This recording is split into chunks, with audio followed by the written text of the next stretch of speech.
Good afternoon, everyone, and welcome back. We will now immediately begin our update today by turning it over to our Chief Medical Officer, Dr. Janice Fitzgerald.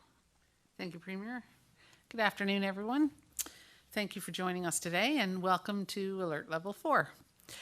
Since the media advisory yesterday, we have no new positive cases.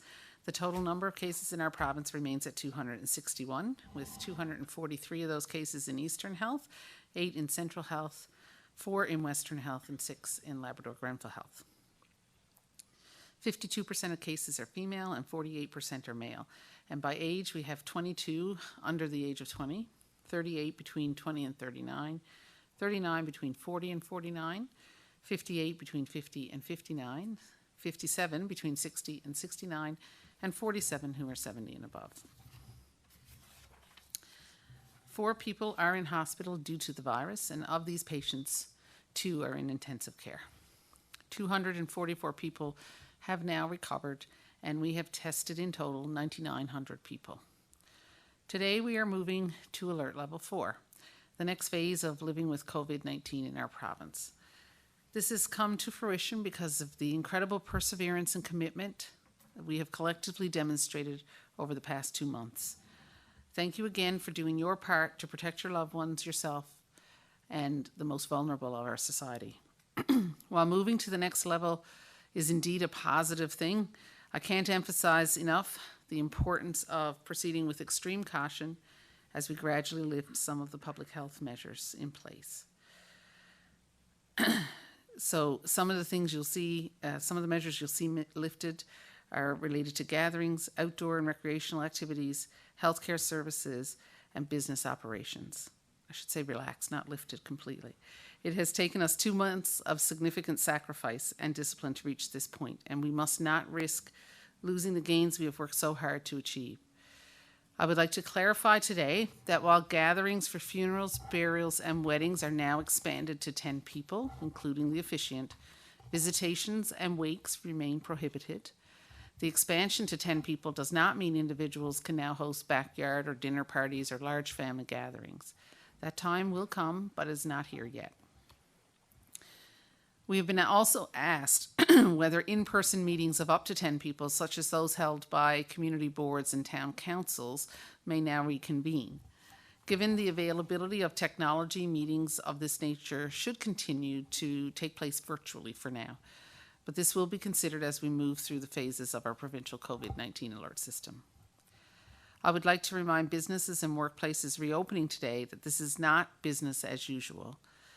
Employers have a responsibility to ensure appropriate measures are in place, such as increased cleaning and ventilation in the workplace, ability for staff to maintain physical distancing, and work from home policies where possible.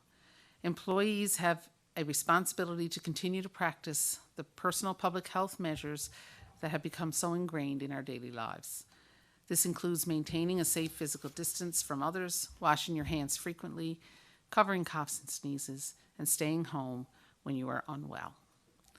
Public health officials will be carefully monitoring each alert level to determine the pace at which restrictions can be relaxed or, if need be, strengthened. They will be looking at several factors, including the number of new cases of COVID-19, an increase in community transmission, and health system capacity to effectively treat a resurgence of cases, should that occur. And while our provincial public health system does its part to protect us, we each have an important responsibility as well. Please continue to follow the proven prevention practices that have played such a critical role in our success to date. Stay at home as much as possible. Shop online for essentials and use curbside pickup when available. Practice safe physical distancing of at least 2 arms lengths from others while in public spaces. And wear a non-medical mask or face covering when you are unable to maintain this distance. Wash your hands often and well. Stay home when you're feeling unwell and practice proper cough and sneeze etiquette. These simple but effective measures will dictate how we progress through the levels in our provincial COVID alert system. We are all very eager to move forward with our lives, and how quickly we do that depends on each of us. For more information about our provincial COVID-19 alert system and what it entails, please visit gov.nl.ca/COVID-19. This website also contains accurate and up-to-date information related to the public health orders currently in place in Newfoundland and Labrador, has frequently asked questions, and supports and resources for individuals, families, workplaces, and communities. I know the restriction of personal freedom we are all experiencing is difficult, and staying home for many of us who have been quite accustomed to a busy lifestyle has been quite an adjustment. To help support your physical and mental well-being, and as long as you are well and not required to self-isolate for any reason, I encourage you to get outside as much as you can to enjoy the outdoor activities while keeping a safe physical distance from others at all times.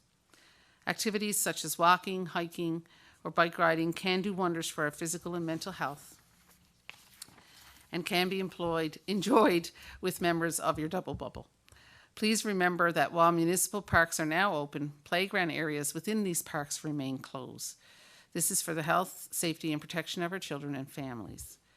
As a recap, for those who may have just joined us, we have no new cases since yesterday's media advisory. The total number of cases in our province remains at 261. The breakdown by health region brings us to 243 cases in Eastern Health, 8 in Central Health, 4 in Western Health, and 6 in Labrador-Grenville Health. I'd like to take a minute to thank you today for all the well wishes I received over the weekend. I'm truly humbled by your kindness and grateful that we are able to support one another as we work together to get through this unprecedented time. As we officially turn the corner today and enter the next phase of COVID-19 in our province, I could not be more pleased with how hard we have worked to keep each other safe. Reaching this juncture has not been easy, but shows us that our selflessness and dedication has not been in vain, and standing together while physically apart is bringing us closer to better and brighter days ahead. Hold fast, Newfoundland and Labrador. Thank you. Well, thank you, Dr. Fitzgerald, and good afternoon, everyone, and welcome to Alert Level 4. But we've also hit another small streak, that is 3 days with no new cases of COVID-19 in our province. So let's keep it going, especially as we now enter Alert Level 4. I know we often ask you to stay vigilant with our health guidelines, and the reason that we continue to say that is because it is extremely important. It's about supporting you in every way that we can as a province. It's about protecting you and your family during this crisis. We have to remember that moving to Alert Level 4 doesn't mean that we're in the clear. It's about gradually moving forward as we work towards what is our new normal. And that new normal means living with this virus. We cannot forget that the virus has the ability to move quickly from person to person. And we're seeing that in other jurisdictions around the world. So keep following the health guidelines and stay, as the Chief Medical Officer has just said, stay in your bubble. Do not entertain anything outside doubling the personal space that we often talk about. I know it's tough, but we must continue to adjust our lives. We saw many examples over the weekend of people being very creative and keeping a safe distance while celebrating Mother's Day. So let's keep up the great work. And as been mentioned already, our website has been extremely busy supplying you and supporting you with the most up-to-date and factual information pertaining to COVID-19 and the health guidelines. You can visit the website at COVID/19. That's where you'll find the most up-to-date information, as I just said, including much anticipated questions around travel exemptions. And I know my office and we get quite a few requests and questions around travel exemptions.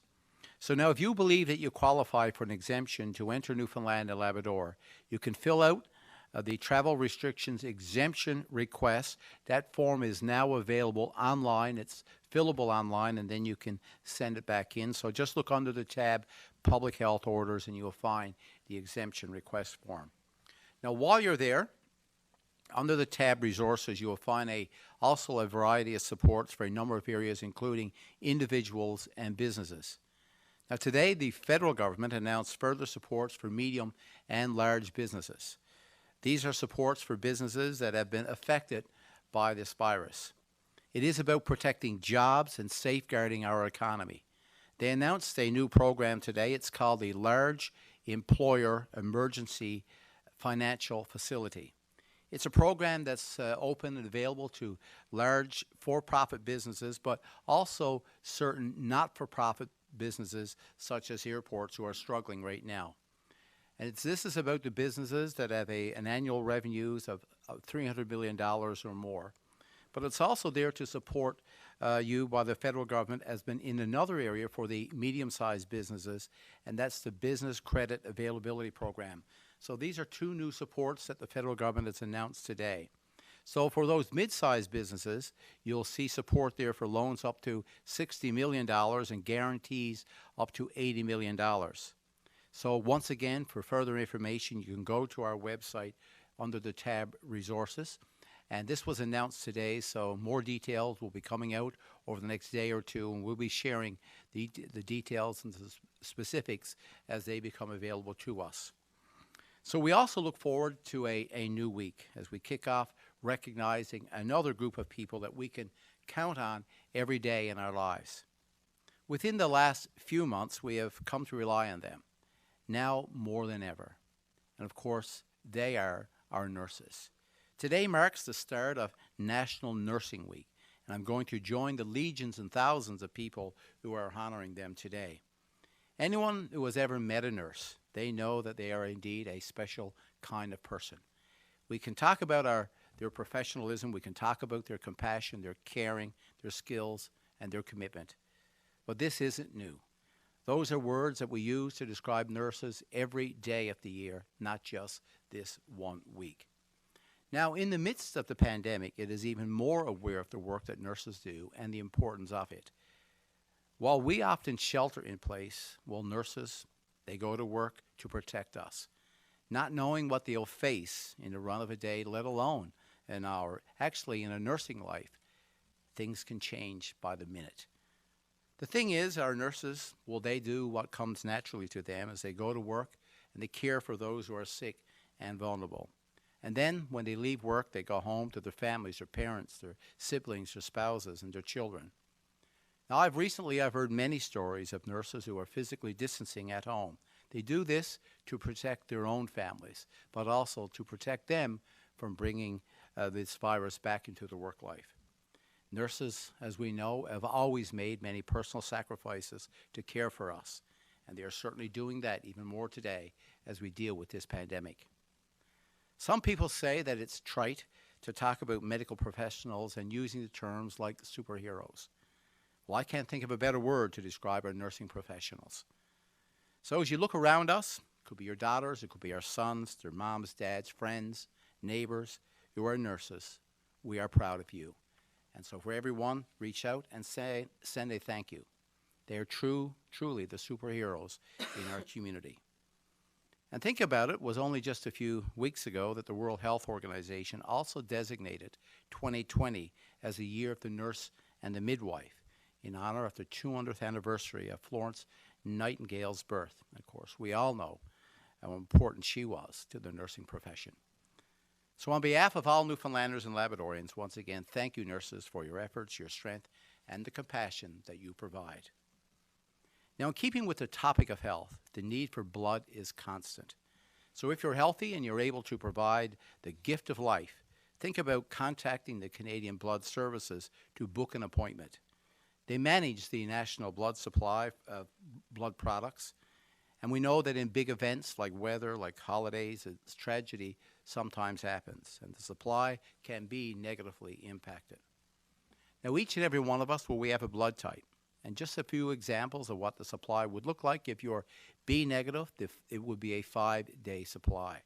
And if you're O negative, well, there's a 7-day supply. So these are just a few examples of to let you know where we are today with our blood supply. And if you haven't thought of it before, perhaps now is a good time, because we are all in this together, so let's continue to support each other. So maybe donating blood is a way that you can contribute to your community and to the needs of this pandemic.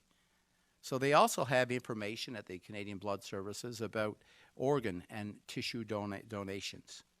And like many, the Canadian Blood Services, well, they are following the public health guidelines and have put measures in place to practice safe physical distancing. So as the saying goes, it's in you to give.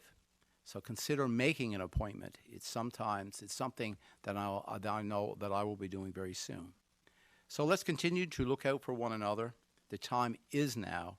What we do today, and especially what we do in the next 28 days, determines if the virus spreads tomorrow. We all have a role to play, so your actions and my actions will determine if we move into Alert 3. It would be disappointing to see this province have to move back to Alert Level 5. So let's take hold of it. Let's not allow this virus to take a hold of us. So once again, thank you, and I'll now pass it over to Minister Haggie for his comments for today. Thank you very much, Premier. And indeed, again, no new cases, and Dr. Fitzgerald allowing us to move to Level 4 is a good place to be. Just taking up the theme that the Premier mentioned about blood services and, if you like, the routine demands of healthcare.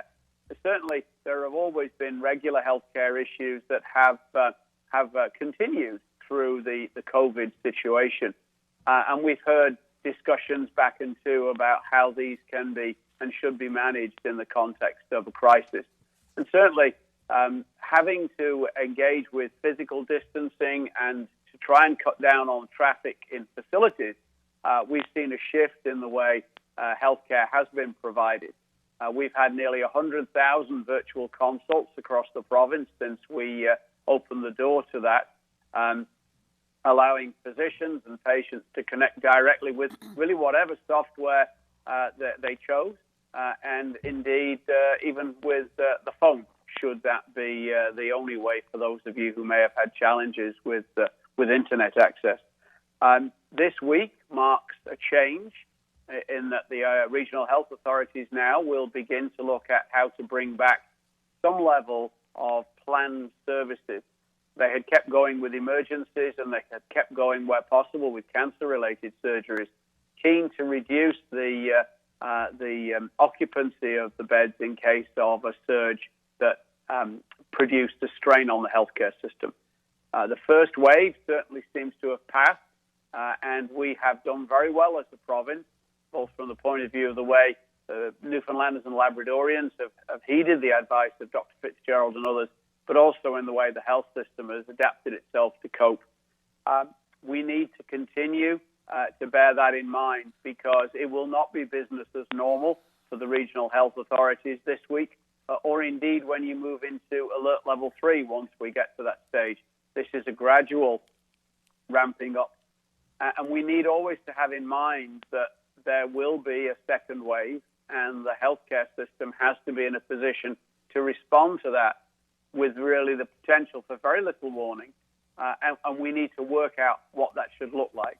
So it will not, again, in the healthcare system, be business as normal for some considerable time yet. So Alert Level 4, a great step, and it's a first step. But I can detect already in the community in which I live, and I suspect St. John's is no different, a push, a momentum to move further and faster than perhaps the written word of CMOH would allow for. But again, remember that whatever you're working towards, whatever normal you think is out there, will not be the normal that we had in January and February, and certainly won't be what we had last year. Even when we get to Alert Level 1, there are still constraints and restrictions on what we will be able to allow that will really not change until we either get a vaccine that works and is out there and widely used, or alternatively, or additionally, an effective specific treatment for this particular virus. The trouble we have in terms of making decisions about how fast to go is that this is a process. The incubation period of the disease, the time it takes to show itself clinically, is 14 days. And it is very difficult to make a plan and move very quickly when you know that what you do today will not show itself for 2 weeks. We did well with Easter, but it took us 2 weeks to find that out. We have now some changes in place. We have May 2 full weekend coming, and that is traditionally a time for Newfoundlanders and Labradorians to get together And it's the getting together that will be problematic with this virus, because it only moves when we move, and it only spreads when we get together. And to be honest, we won't know how well we've done with May 24th weekend until early in June. We did well with Easter, and I think that's a testament to people taking this seriously and accepting that the world has changed. But the challenge now is, as the colours on the alert levels change, that we start to feel that we need to move quicker than we are at the moment. We need to pace ourselves, because if we run, we'll trip. And we don't need to do that. We've seen it happen in other jurisdictions. Ones we spoke about here weeks ago as examples of how we could get it right if we followed their lead. So South Korea, Singapore, Japan, they all did well, and they ran faster than they could, and they tripped. And we need to bear that in mind. And again, it goes back to what Dr. Fitzgerald has said so eloquently. We need to hold fast. So the key to all of this remains, and will be for some months to come, the whole idea of physical distancing. We need to keep at least 6 feet, 2 meters, 1 fathom, whatever you use as an indicator, apart. And where we can't, we know that there are benefits to wearing non-medical masks. And I've started to see these in my own community. So again, we need to protect ourselves and our bubble, even if that bubble has doubled. But we need to protect and respect the bubbles of other people too. So again, keep that in mind, and I think showing the resolve that we have over the last 2 months, we'll get through the next 2 months quicker if we do it slowly. Thank you very much, Premier, and I'll turn it back to yourself. Thank you, Minister. And I think the message today from both the Chief Medical Officer and the Minister is that as Newfoundlanders and Labradorians, we must remain determined to follow the health guidelines, but we must also be patient as we work through this alert level 4 and hopefully into alert level 3. We can only do that with patience and determination. So I now turn it over to the media for today's questions. Thank you, Premier. For the benefit of our speakers, we have 7 reporters registered for today's call. Each reporter will have the opportunity to ask 2 questions and 1 follow-up. We suggest that you not ask rumor-based questions. The purpose of these briefings is to address COVID-19 issues. All other government-related issues should be directed to the appropriate department or agency for response. Reporters will ask questions in the order they registered for today's call. Please do not press star 1 until your name is called. Following this, should time permit, there will be an opportunity for single questions. This call will end at 2:59 p.m., and further questions can be emailed. Our first questions today are from Ben Murphy of VOCM News. Please go ahead. Thank you. Dr. Fitzgerald, just wondering if there was an update on the source of the other case from last week. The second case from last week. Yeah, there was no source identified in that case. Pardon? Sorry, I'd missed that. There was no source identified in that case, no obvious source. But all contacts have been traced and tested, and everyone is negative surrounding. So we do feel like there has been good control with no transmission in that case, which is why we've allowed to go ahead with level 4. Okay, thanks. And this is a bit more hypothetical, but with that protest over the weekend, let's say even one of those people test positive for COVID-19, how do you even begin to do contact tracing in a situation like this? One of the people over the weekend, with regard to this last week's case, is that what you mean? No, with that protest that happened over the weekend. Oh, I'm sorry, I misunderstood. Yeah. Well, first of all, we start with close contacts, and we would identify whoever the close contacts are of any person who tested positive. Then, obviously, we would have to do some further investigations, find out who was at that protest, if there was a person there who was at the protest, who tested positive. We'd had to find out who was there, and that may involve us, we may actually be able to get that information if we engage with the people who organized it. And if not, we would have to put out some kind of notice that anyone who was there, we would ask them to self-isolate and to present themselves for follow-up to public health. And it seems for the most part at least, everyone there was wearing a mask, and this does clearly speak to a bigger issue at hand here if they felt the need to protest like this at this time. But the RNC have indicated that no charges have been laid. So I guess what does this kind of say to the general public looking at this defiance of public health measures and yet no real repercussions? So I think on the... Sorry, Janice. No, that's fine. Go ahead. I think on the issue of enforcement, we heard clearly last week and even earlier that the RNC and the RCMP felt that they needed some clarity provided by the legislature around what their abilities would be under the special measures orders.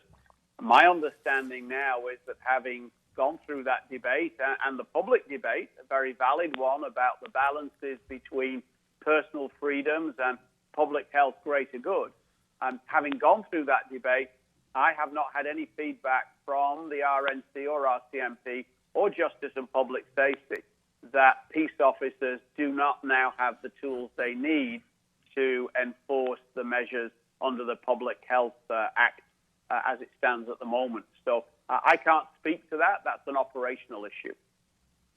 Thanks. Our next questions are from Peter Jackson of The Telegram. Please go ahead.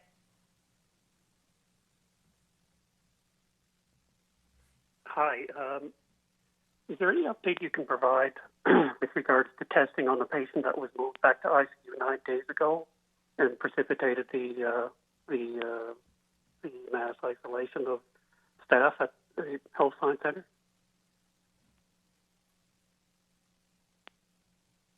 Hello?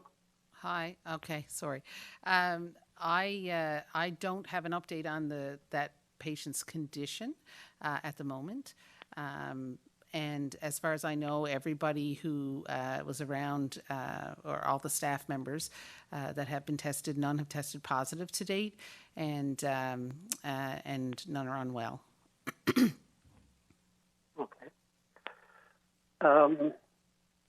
There are 5 provinces of Canada who've moved to their own opening. They have all 5 of them have allowed outdoor tennis under restrictions outlined by jointly across the country, including tennis. So why were those guidelines, which include exclusive use of balls, not acceptable in this province? So certainly we've received some information from the Tennis Association, and we are looking at that, reviewing things as this week progresses. Okay, thank you. And with regards to the fisheries dispute, Premier Ball, is the government offering to intervene in any way in that situation? So if there's a role for us to play as a government, we have resources that would be available to mediate, disputes such as this. But this is the process that we saw today, especially around the number of trips that would have been which was part of the discussion over the protest that we saw this week. This was an agreement that would put in place by the producers, the seafood producers, but also with those are the fish processing plants, I should say. And then with the harvesters. And the idea from what I've been told around this is to make sure that as the seafood was landed, then it could be processed safely. So this, what we're seeing today is some discussions around, at the dispute or the protest, was around, discussions that would have been held between the harvesting sector and the processing sector. But if there's anything that we can actually do as a government to mediate and help them work through this process, yes, we're more than willing to be able to do that. Thank you.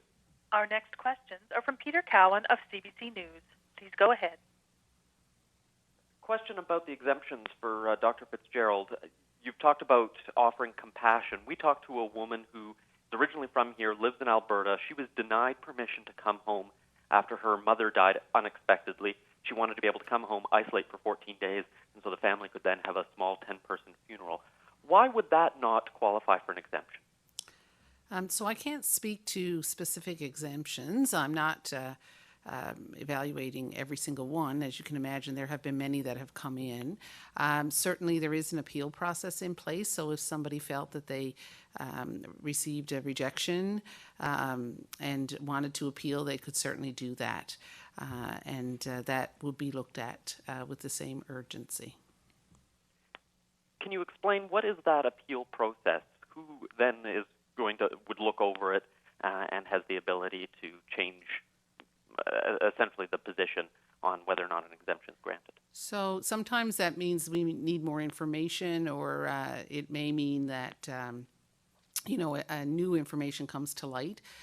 So someone would just apply for an appeal through the exemption email and just indicate as such that they were appealing the decision. And then somebody would review it, and it would come up the chain then to be reviewed, so that somebody in the office of the Chief Medical Officer of Health would have a look at it. Excuse me. This is a question Sorry. for Minister Haggie. This question was asked last week, but we didn't really get a clear answer. The new measures introduced in Bill 38, are they constitutional, and why? My advice from Justice and Public Safety and our own lawyers is that there is always a tension inherent in the Constitution between Section 1 and subsequent sections of the Constitution. The Supreme Court itself have referred to the whole Constitution Act as a living tree that is pruned and grows over time with good case law. So the view from JPS and ourselves, on advice from the law enforcement peace officers, was that they needed clarity around their role. That clarity was provided. It was debated in the House.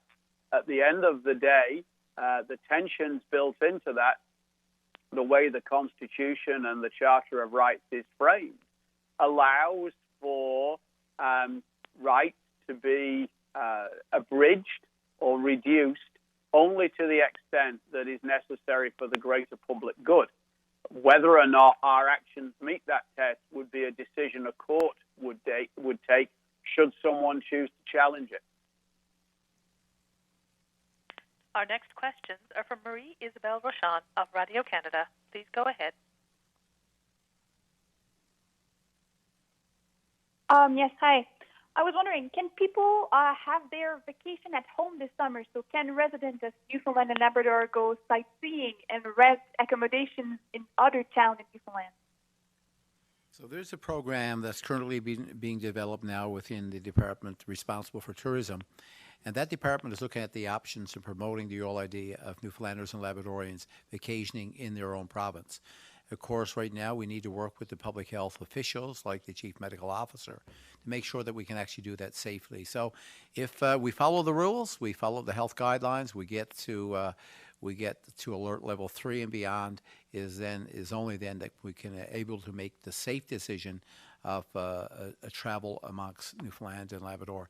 It is something that we're hopeful. We believe that vacationing in our province right now is good for mental health. It's good also for physical health, but we must make sure that the measures are in place so that we can do so safely. Thank you. We learned today that the deficit of Ontario may jump from 20 billion to 40 billion because of the COVID-19 pandemic. I was wondering, when will the government of Newfoundland and Labrador will be able to give a fiscal and economic update of where the province stands? Yeah, so we're working with the officials at the Department of Finance and, watching this as much as we can. It's certainly uncertain times. As I mentioned last week, these were, as you use Ontario as an example, this is a province that put a budget in place, and really, as I said last week, it's really not worth the paper that it's actually presented on, because the financial controls and the expenditures to actually support the economy and our healthcare system is right now is we continue to monitor, but we must be able to be in a position to respond. And as we look towards now working with our local businesses and our not-for-profit groups, what it will need from us as support from the provincial government, with the additional supports from the federal government, what we can actually do to support our economy. But yet we'll continue to monitor the financial position of the province, and when we're in a position to do so, we wanted to be able to give the people of our province an update as well. Thank you. And my last question, when the time will come to reopen the province's borders, and considering that the rate of the spreading of the virus is not the same in every province, are you considering allowing entry to travelers from specific province, or are you going to allow travelers from any province at the same time? Well, any decision that's made within travel out from outside the province into Newfoundland and Labrador would be on the advice of the Chief Medical Officer. And I think we've outlined a number of the principles that we must have in place. The amount, the inventory of PPE is one example, making sure that we have the acute care beds available within our health system to be able to respond to a setback. And also we've been looking at the idea of what a national surveillance program would look like, so that we could actually help follow not just Newfoundlanders and Labradorians, but Canadians as they move from one province to another. This is a large part of the discussions that we have with the federal government now as we open up our provinces and yet open up the country. But we're nowhere near that discussion right now, as you've taken the wise advice from the Chief Medical Officer. Moving to Alert 4 today is a long ways from opening up our province. This is very difficult for us as Newfoundlanders and Labradorians as well, as we know we have many families that live outside of our province. We know they were looking forward to a summer of coming back to Newfoundland and Labrador for a visit. Right now is not the appropriate time, but we'll continue to work with public health officials, and at some point when we're free to move around the country and free to allow people into Newfoundland and Labrador, we'll make sure we have the appropriate notice out there. Our next questions are from Kellyanne Roberts of NTV News. Please go ahead. Thank you. I'm wondering about fertility clinics and if there's any plans or assistance available for families who require fertility treatments such as IVF, which isn't available here in Newfoundland and Labrador. Good question, Kellyanne. Fertility treatments are not an insured service under the Canada Health Act. What we have done is we supply support for the clinic in St. John's, which my understanding is it does pretty well everything except certain procedures which require volume and technical expertise that we simply don't have the critical mass in the province to do. The challenge, quite frankly, with that is the interactions that are required and ultimately the travel that would be necessary to complete fertility treatments just in the present environment. My understanding is that people who seek those services out of the province go either to Halifax, Toronto, or in actual fact into Alberta, where my understanding is currently the best results are obtained there. That is the issue of travel between the provinces, and in the current climate, I'm not sure that there's a public health case to be made to ease the restrictions for any category of healthcare just at the moment that's planned in that way. Thank you. And we're hearing a lot from those who have family members in long-term care homes. Have any options been assessed for introducing visits to these homes prior to reaching level 1 or past the vaccine? So when we're looking at visits to long-term care facilities, as you know, and as we've seen elsewhere in the country, these facilities are areas of concern for outbreaks and contain some of our most vulnerable members of our population. So we need to make sure that we keep these facilities safe as we can. That being said, we know that visitation is an important part of the mental health and well-being of the people who live in these facilities. So that's something that we're always looking at. It certainly is us looking at our own epidemiology, the epidemiology elsewhere, what's happening with regard to cases as we move through this alert level 4 now, and as people start to move around more and expand their bubbles. It certainly would be premature to relax the visitation that we have in place at this point, but we will certainly be assessing it as time goes on in terms of all those local factors as well as other things happening elsewhere. Thank you. And I'm sure this question has been asked probably 2 months ago now at this rate, but I'm wondering where we stand with antibody testing, knowing the numbers we have here in the province, and knock on wood, how well we have been doing. So you're talking about, serology testing? Janice, over to you. Are you talking about serology testing, Kellyanne? I suppose all of it, any antibody testing, and the way we can look at our genealogy here. So with regard to the antibodies, that's what we typically call serology testing. So it's a blood test to see if people who have been infected with the virus developed antibodies to it and would therefore be considered immune likely. And right now there's still, the science on the antibody testing is still not definitive. And we've seen other areas in the world use antibody testing with less than stellar results, and can often confuse the picture and not give us good information. So we're waiting for Health Canada to recommend certain tests and to give us, and the Public Health Agency of Canada to weigh in on some direction with how we can use that testing most effectively to give us the information that we need to help control the outbreak. Thank you. Our next questions are from Holly McKenzie, Suitor of the Canadian Press. Please go ahead. I'm just looking for an update on how many requests have come in for an exemption to the travel ban, and if you can say how many have been denied. The last information that I had, which was late last evening, was over 2,000, around 2,000 requests that had come in so far. I do have the breakdown of the of how many have been approved and denied. However, I don't have it with me right now, but we can certainly get that to you. Okay, thanks. And I'm wondering if you have a sense of kind of the general, what the most common, reasons would be, and how the work is going now that there's kind of clear guidelines of what might be acceptable. Yeah, the most common reason for people wanting an exemption is relocation. So people who've gotten a job here or are retiring or have finished school and this is their usual place of residence and moving home. So relocation is the number one reason, and then compassionate grants, coming home to provide care to a loved one, either because of disability or near end of life. I will say too that the officials at Public Health has been doing a really good job in turning those applications and those requests around. But as I mentioned in my remarks today, you can now actually fill out those forms online, and so it will make it much easier then for the flow of information for those that are applying for exemption orders.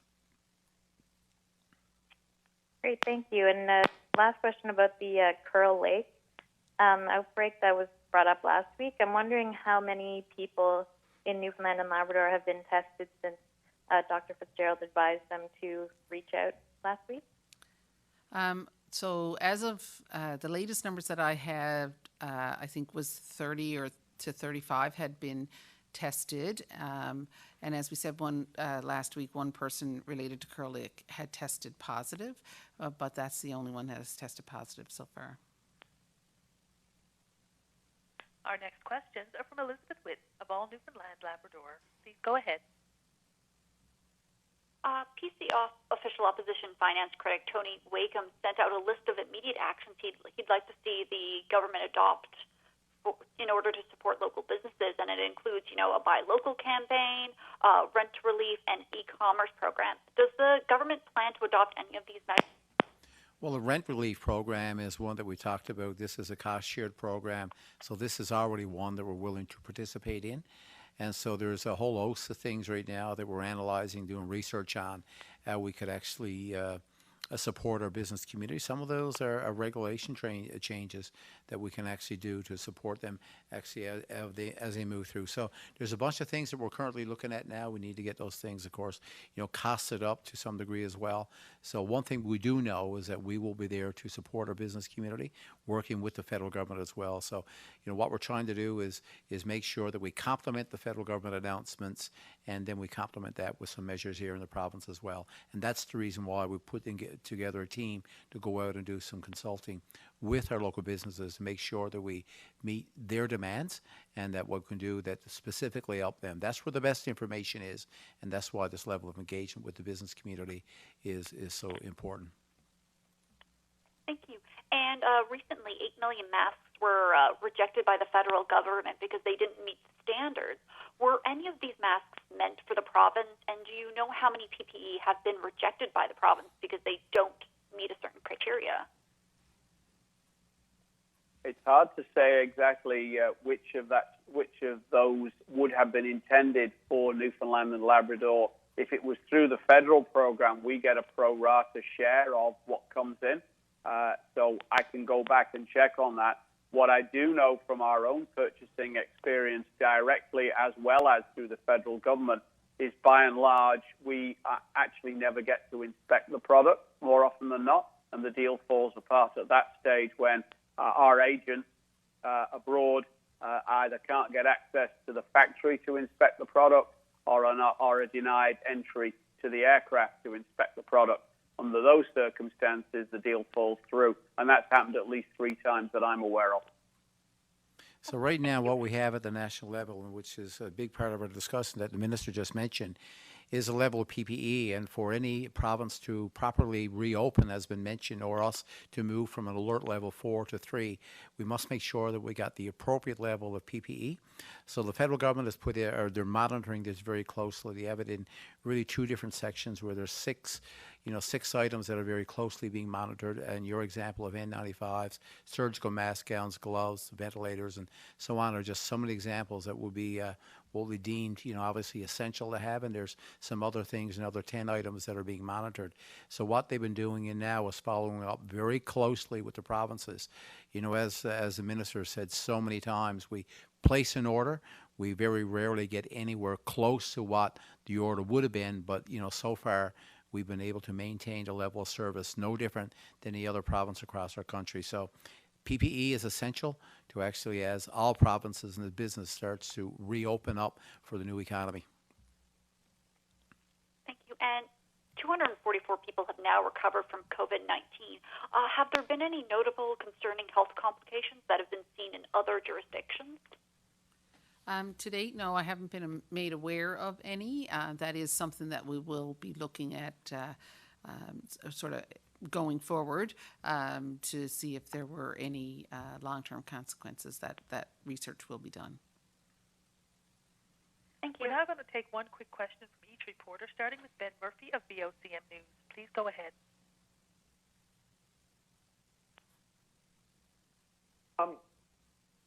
Dr. Fitzgerald, in Nova Scotia, many sports fields like ball diamonds, soccer fields are partially allowed to open, not for team events or anything like that, but you can go kick around a ball or toss a ball around. That's not the case here as far as I know, and why not allow this small type of activity?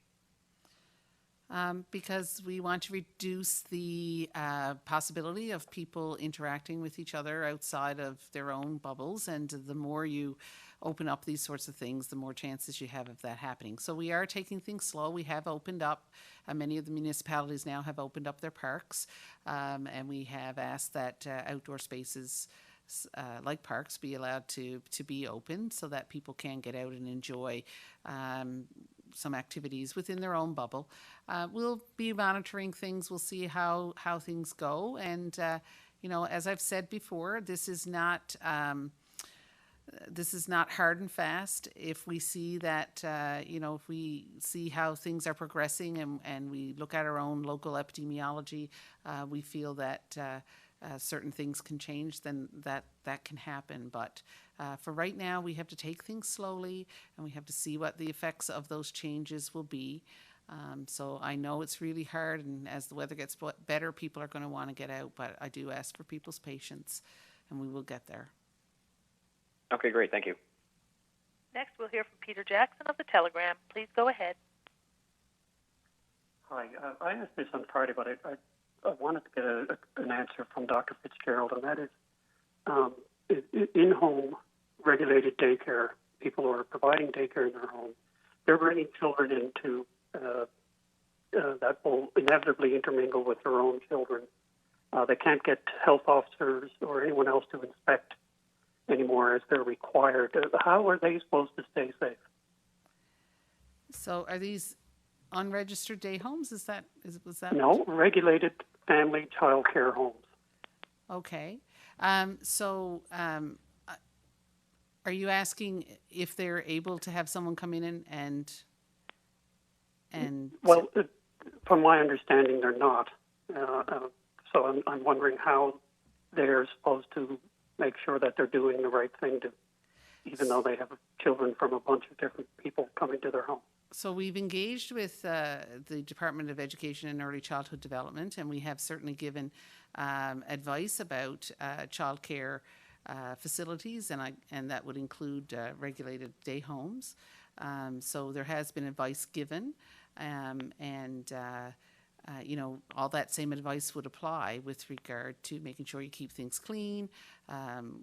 Don't have to screen the children before coming in. If the child is sick, obviously they shouldn't be attending the daycare. If there's family members that are sick, the child should probably not be attending the daycare as well.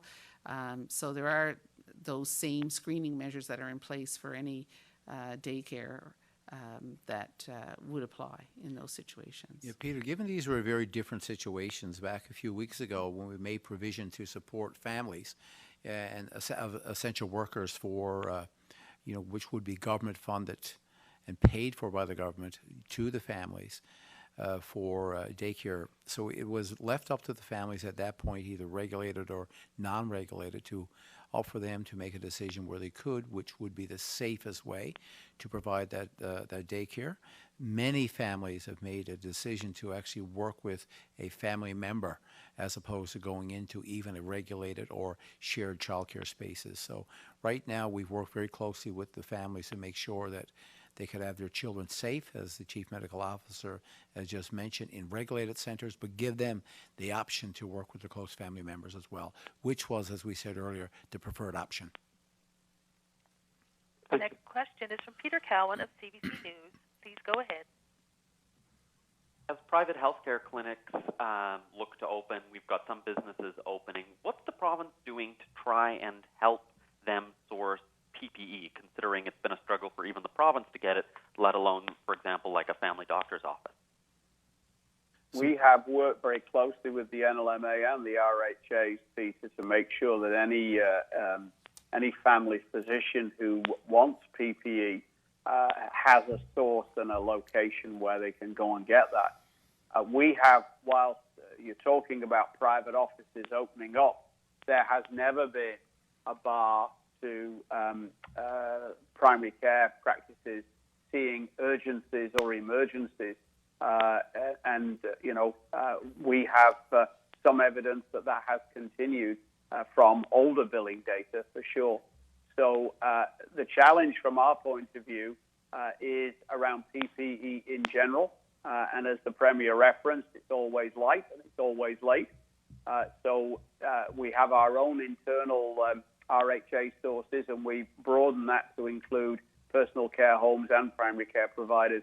We've got a provincial, a national approach with the federal government, but we're also working with local manufacturing to see if we can gain some degree of local supply. None of those has been a magic bullet yet, but again, if practices feel they need to have that discussion, there are routes through which they can do that in advance of opening. And as been said so many times, anytime you make a decision when you work with public health officials, is the risk assessment that would incur if you had to make a decision on the impact of overall availability of PPE.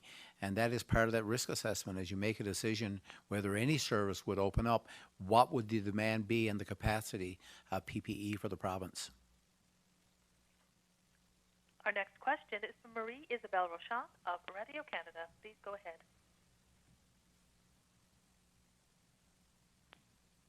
So I'm wondering, as of today, so how many people are currently in self-isolation? So how many of those people are healthcare workers? I'm not looking for the total number since the beginning of the pandemic. I'm asking for the total number as of today. There are 217 staff in RHA self-isolating as of this morning at 9 o'clock. Thank you. Our next question is from Kellyanne Roberts of NTV News. Please go ahead. Wondering if private camping parks are having any compensation with the fact that they can't do overnight parking till level 2. So from a federal government point of view, for those that are incorporated, there is support there. They can get a loan of up to some $40,000, and if that is paid back under, I think it's in 2 years, 10,000 of that would be forgiven. So there are a number of options with any business that's incorporated, within the country, to able to access some of the federal funding to support those. The liquidity and maintaining a cash flow, we know, is extremely important, but we also know the impact on public health if we get an outbreak as a result of private camping. We know this is important for Newfoundlanders and Labradorians as we head into the May 2-4 weekend, but it's a decision to protect the overall general public health of the province, and it's unfortunate, but this is where we are, and these are the decisions that we have to make during this pandemic. Thank you. Our next question is from Holly Mackenzie-Suter of the Canadian Press. Please go ahead.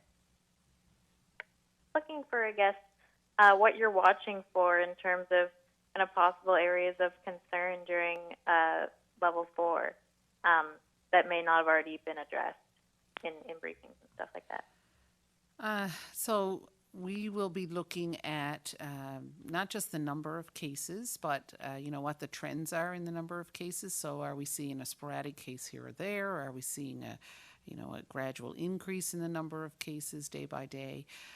We'll be looking at things like hospitalizations, and we'll be looking at ICU bed capacity, what our public health capacity is, and how well public health is responding to cases and contacts. And up to now that work has been stellar. So there are a lot of individual indicators that we will be looking at to help us determine how we can and if we can move ahead.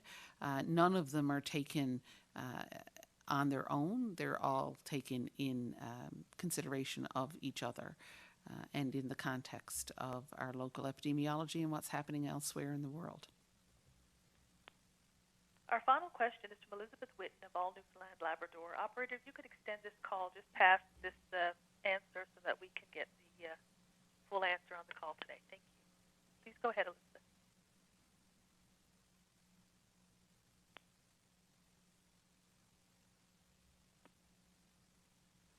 If you're using a speakerphone, please lift up the handset or unmute your line before pressing star 1.